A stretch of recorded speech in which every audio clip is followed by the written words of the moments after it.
दोस्तों, आपने सुना होगा कि एक अनपढ़ लड़का एक अनपढ़ लड़की से शादी कर सकता है, लेकिन एक अनपढ़ लड़की एक अनपढ़ लड़के से शादी नहीं कर सकती है।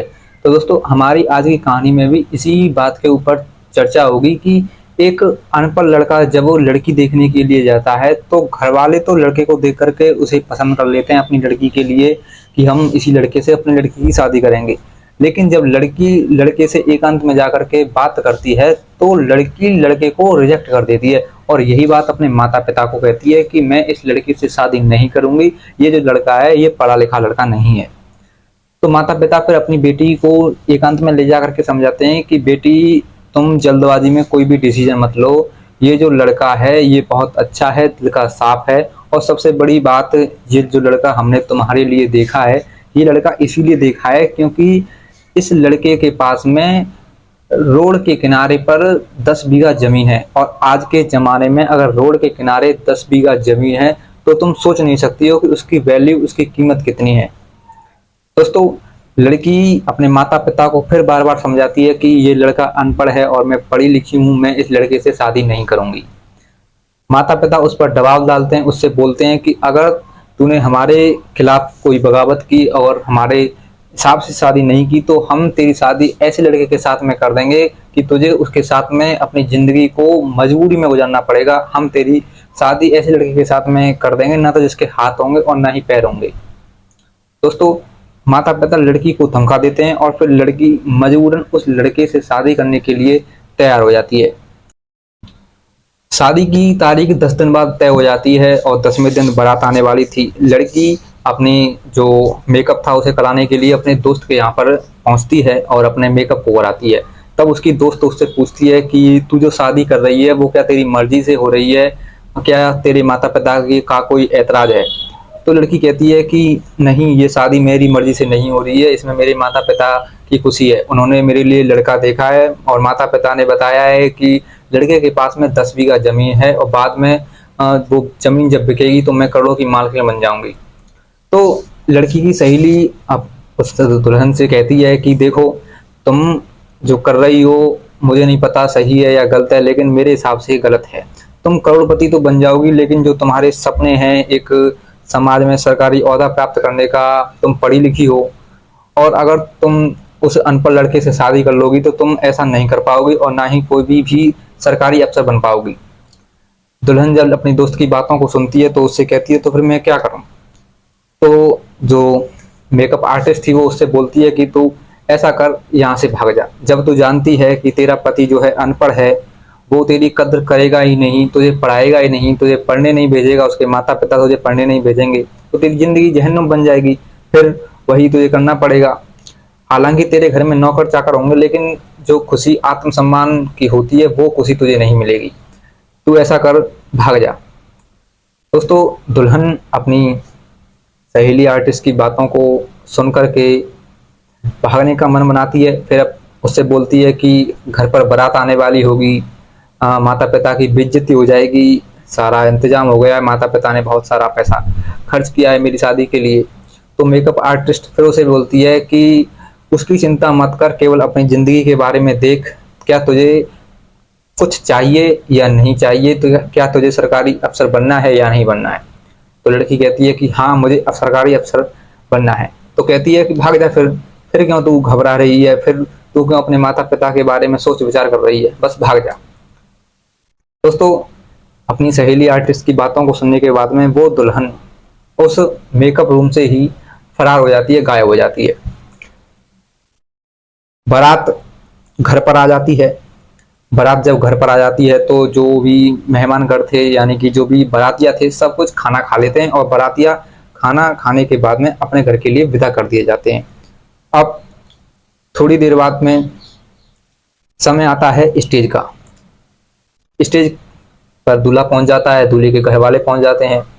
फिर बाद में दुल्हन को बुलाया जाता है, तो दुल्हन के कमरे में दुल्हन को ढूंढा जाता है, लेकिन दुल्हन अपने कमरे में नहीं मिलती है। जब दुल्हन अपने कमरे में नहीं मिलती है तो चारों ओर शोर शराबा हो जाता है, चारों ओर जैसे मानो हड़कंप सा मच जाता है।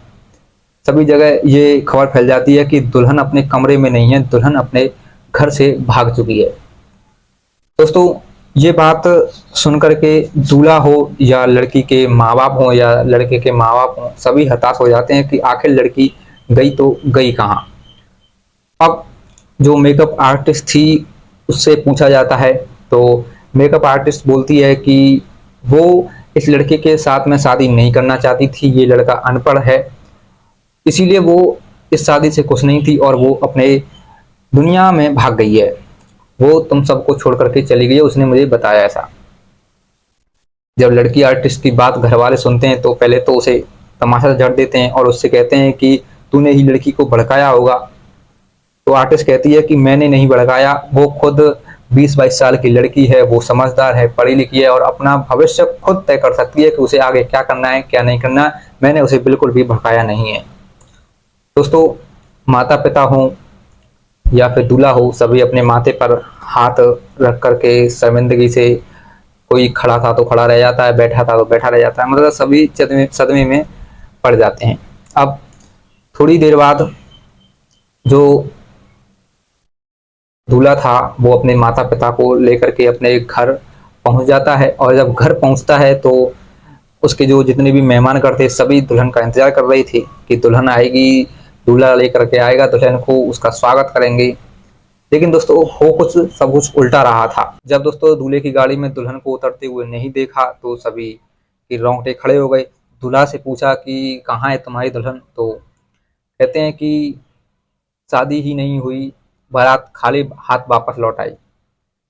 दोस्तों, इतना सब सुनने के बाद में उस गांव में भी जहां दूल्हा रहता था हड़कंप मच जाता है कि दूल्हा बिना शादी करे घर वापस आ गया। दूल्हे को ये बात बहुत ही ज़्यादा निराश कर रही थी कि लड़की ने शादी उससे इसीलिए नहीं की है क्योंकि वो एक अनपढ़ था, उसके पास में कागज की डिग्रियां नहीं थी, कागज की वो रद्दी डिग्रियां नहीं थी। लड़के को बहुत ज़्यादा बेशर्मी महसूस होती है कि सब कुछ होते हुए भी उससे उस लड़की ने शादी नहीं की। दरअसल दोस्तों, जब वो लड़का उस लड़की को देखने के लिए गया था तो उसे मन ही मन प्यार कर बैठा था क्योंकि वो लड़की बहुत ही ज़्यादा खूबसूरत थी। जब अपनी इस बदनामी को लड़के ने देखा, उस दूल्हे ने देखा, तो उसे वो सहन नहीं कर पाया और उसने मन ही मन डिसीजन लिया कि वो अपने जीवन में कुछ ना कुछ कर दिखाएगा और अपने इस अपमान का बदला लेकर के रहेगा। बस दोस्तों, इसके बाद में दूल्हे ने शपथ खाई कि चाहे कुछ भी हो जाए, चाहे जो डेला है वो धूल में मिल जाए, प्रकाश चारों तरफ से चाहे अंधकार में हो जाए, मैं कुछ ना कुछ बन करके दिखाऊंगा और उस लड़की के सामने जाऊंगा और फिर उससे हाथ मांगूंगा। दोस्तों, ये थी कहानी। अगर कहानी आपको अच्छी लग रही हो तो कहानी को लाइक, चैनल को सब्सक्राइब, वीडियो को शेयर और वीडियो में कमेंट जरूर कीजिएगा कि कहानी आपको कैसी लग रही है। दोस्तों, कहानी में आगे बढ़ने से पहले आपसे एक और रिक्वेस्ट है कि आप इस वीडियो को हाइप जरूर कीजिएगा। चलिए कहानी में आगे बढ़ते हैं। आखिर उस लड़के ने क्या किया और जब उस लड़के को वो लड़की मिली तो उस लड़की की कैसी हालत थी। चलिए दोस्तों, कहानी में आगे बढ़ते हैं। दोस्तों, आज की कहानी है उत्तर प्रदेश के अलीगढ़ जिले की। अलीगढ़ में एक वनीत नाम का लड़का होता है, उसके पिता जो थे किसान थे और उनके पास में लगभग 10 बीघा जमीन थी एक रोड के किनारे, जो कि आज के समय में बहुत ही ज़्यादा कीमती है। लगभग 1 बीघा जमीन की कीमत करोड़ों रुपए है। 22 वर्ष का हो चुका था विनीत। जब 22 वर्ष का हुआ तो गांव में कहते हैं कि 18-19 वर्ष का लड़का हो जाए तो उसकी शादी कर देनी चाहिए। तो विनीत के माता पिता को भी विनीत की शादी कराने की चिंता होती है, तो विनीत के लिए वो लड़की देखने जाते हैं। लड़की को देखने जब जाते हैं तो लड़की को देख करके लड़की को घर वाले पसंद कर लेते हैं।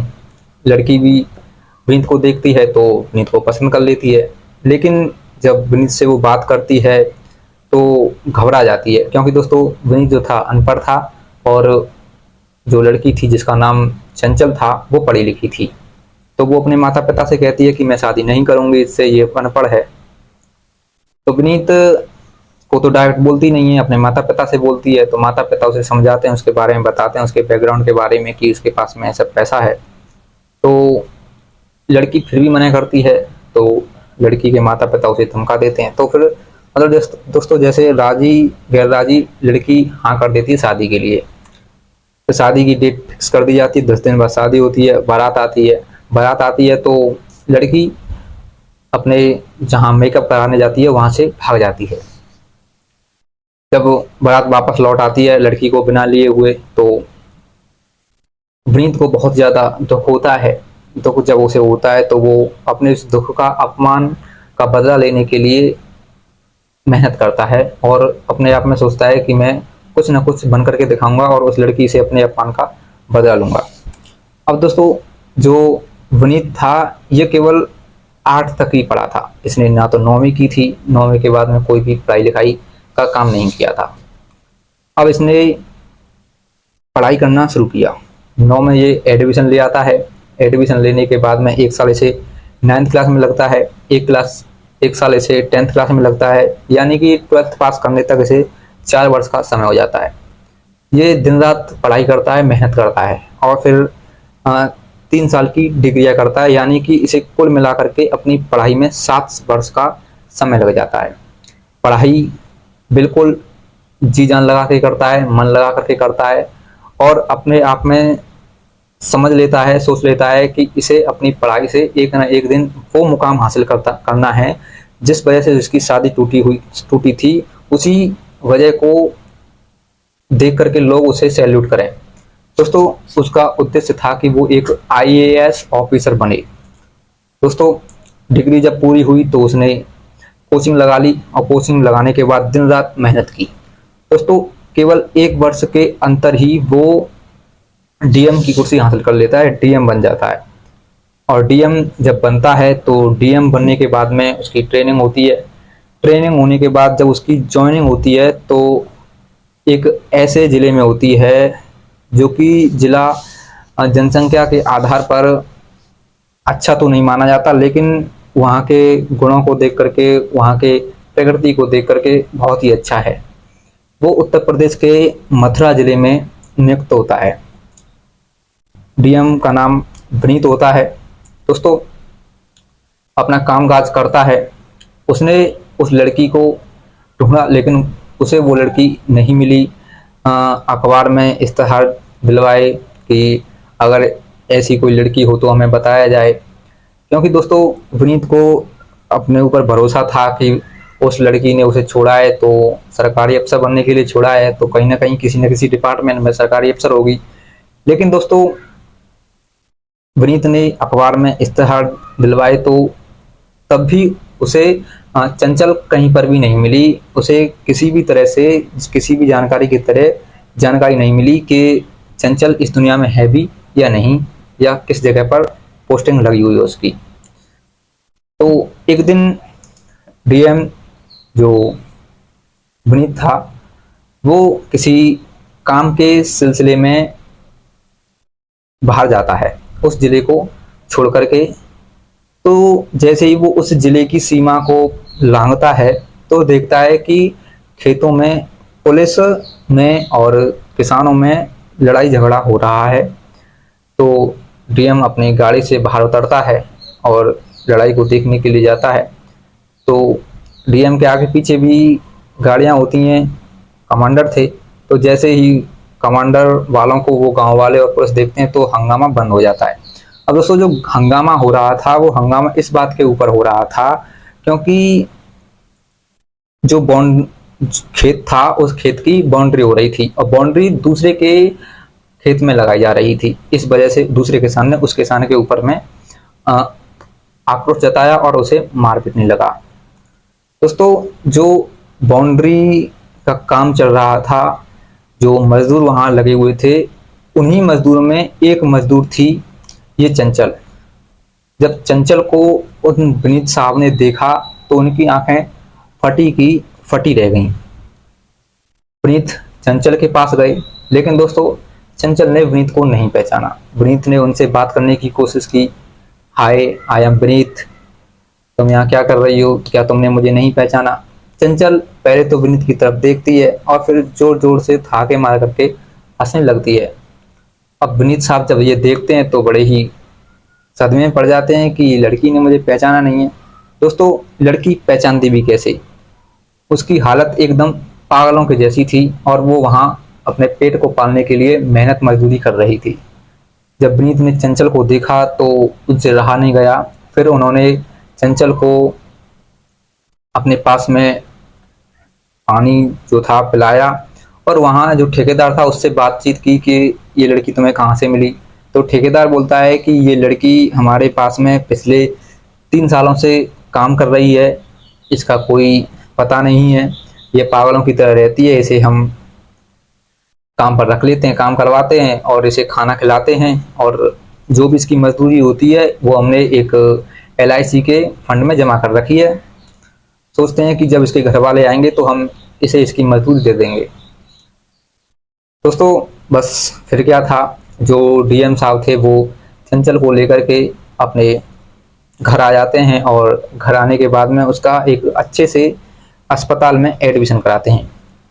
दोस्तों जब एडमिट उसे एक अस्पताल में कराते हैं तो डॉक्टर कहते हैं कि इसे एक ऐसी बीमारी हुई है कि ये पिछले कुछ वर्षों की याददाश्त को भूल चुकी है, इसे केवल अपना बचपना याद रहा है। तो विनीत साहब बड़े ही भावुक हो जाते हैं कि ऐसा कैसे हो गया। तो डॉक्टर साहब बोलते हैं कि इसके सिर पर बहुत गहरी चोट है जिसकी वजह से ये अपनी कुछ समय की याददाश्त को भूल चुकी है, केवल इसे अपने बचपन का ही याद है। तो विनीत डॉक्टर साहब से बोलता है कि इसका कोई इलाज है।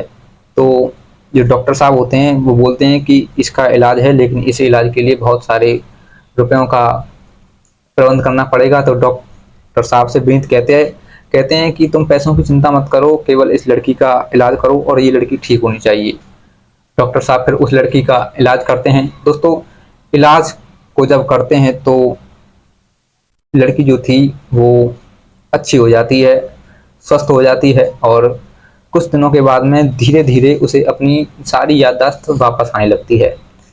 जब उसे पूरी तरह से अपनी याददाश्त वापस आ जाती है तो विनीत उसके सामने पहुंच जाते हैं और जब विनीत उसके सामने पहुंचते हैं तो लड़की चंचल विनीत को देख करके उसकी आंखों से आंसू आ जाते हैं।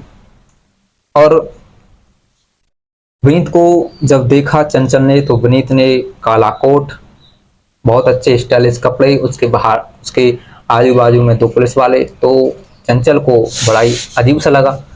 तो वो उसने विनीत से पूछा कि विनीत तुम्हारे आजू बाजू में ये पुलिस वाले। तो विनीत कहता है कि जब तुमने शादी से मना कर दिया तो मैंने पढ़ाई लिखाई की और पढ़ाई लिखाई के बाद में मैं आज एक कलेक्टर हूँ, DM हूँ, ये जो हैं ये मेरे सिपाही हैं। तो चंचल बोली आप कलेक्टर कैसे बन सकते हैं, अभी तो 2 वर्ष गुजरे हैं, 2 वर्ष में आपने पढ़ाई कैसे कर ली। दोस्तों चंचल को फिर विनीत ने याद दिलाया कि तुम्हारी याददाश्त तो खो गई थी, तुम्हें ऐसा लग रहा है कि 2 वर्ष हुए हैं लेकिन तुम्हें पूरे 8 वर्ष हो चुके हैं। दोस्तों जब ये बात सुनी कि मुझे 8 वर्ष हो चुके हैं सदमे में रहे तो चंचल को और सदमा लग जाता है। फिर वो कैलेंडर को देखती है तो वास्तव में ही 8 वर्ष गुजर गए थे। तो फिर विनीत साहब उससे अतीत के बारे में पूछते हैं। तो चंचल बोलती है कि जब आपने हमारे यहाँ पर बारात लेकर के आए थे तो मेरी एक सहेली थी, उसने मुझसे बोला था कि अनपढ़ लड़की से शादी करने से अच्छा है किसी पढ़े लिखे लड़की से शादी की जाए। तो मैं वहाँ से भाग गई और एक पढ़े लिखे लड़की से शादी कर ली जो कि SDM था। मैंने उस SDM को अपने अतीत के बारे में सब कुछ बता दिया था कि मैं अपने घर से भाग करके आई हूँ। तो उस SDM ने मेरे अकेलेपन का फ़ायदा उठा करके मुझे घर में बंद रखा और मुझे मारने लगा, पीटने लगा, मुझे अपने घर से बाहर नहीं आने दिया। और एक दिन उसने मुझे इतना मारा कि मैं पूरी तरह से बेहोश हो गई और उसके बाद में मुझे आज होश आया है। दोस्तों चंचल के मुंह से विनीत ने जब ये बात सुनी कि SDM से उसने शादी की थी और SDM ने ही उसकी ऐसी हालत की है, तो विनीत ने तुरंत चंचल के कहने पर उस SDM के खिलाफ FIR लिखवाई और उसके खिलाफ अरेस्ट वारंट जारी करवाया। दोस्तों इसके बाद में उस SDM को गिरफ्तार कर लिया गया और उसे सजा हुई। इधर अब जो चंचल थी ये अकेली थी क्योंकि इसकी ज़िंदगी तो जहन्नम बन चुकी थी, क्योंकि ज़िंदगी SDM ने उजाड़ फेंकी थी। तो वो अब पढ़ाई लिखाई करना चाहती थी और पढ़ाई लिखाई आगे और कर एक TCS अधिकारी बनना चाहती थी, सॉरी सॉरी पीसीएस अधिकारी बनना चाहती थी। तो क्या होता है कि वो अपनी पढ़ाई करती है, लेकिन जो विनीत था वो उससे प्रेम करता था। तो चंचल के पास में विनीत जाता है और चंचल से बोलता है, देखो चंचल, जब तुमने मुझसे शादी नहीं की थी क्योंकि मैं पढ़ा लिखा नहीं था, मैं अनपढ़ था। मैं मानता हूँ हर लड़की के सपने होते हैं, लेकिन तुम्हारा सपना था कि एक पढ़े लिखे अच्छे वेल सेटल आदमी से शादी की जाए। तो आज मुझ में वो सब गुण हैं। तुम बताओ तुम्हारी क्या इच्छा है। मैं पढ़ा लिखा हूँ, एक आईएएस अधिकारी हूँ। तुम अब बताओ तुम्हारे अंदर क्या गुण है मेरे लिए, क्या तुम मुझसे शादी करोगी। दोस्तों इस तरह से प्रपोज कर देता है। तो जो चंचल होती है उसकी आंखों से आंसू आ जाते हैं, फूट फूट करके रोने लगती है, डीएम साहब के विनीत के पैरों में गिर जाती है और उनसे माफ़ी मांगने लगती है।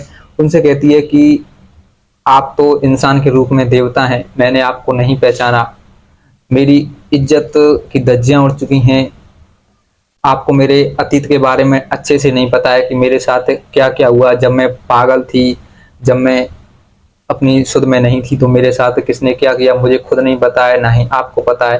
फिर भी आप वो मेरे से शादी करने की कह रहे हो, आप मेरे लिए भगवान से कहीं बढ़कर हो।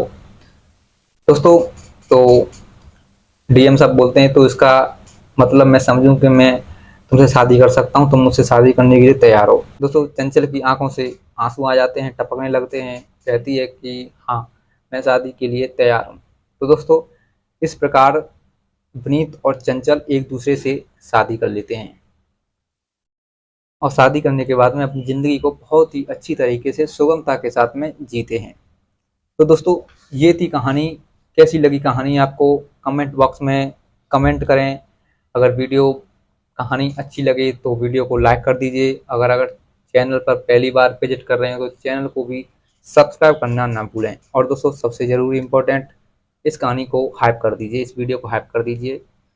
दोस्तों इस कहानी के माध्यम से मैं आप सभी से केवल यही कहना चाहूँगा कि माना इंसान की अपनी पसंद होती है कि कैसे लड़के से शादी की जाए, लेकिन किसी तीसरे की बातों में आकर, किसी दूसरे व्यक्ति की बातों में आकर के अपने दिमाग के संतुलन को बिगाड़ लेना, ये सबसे बड़ी मूर्खता है।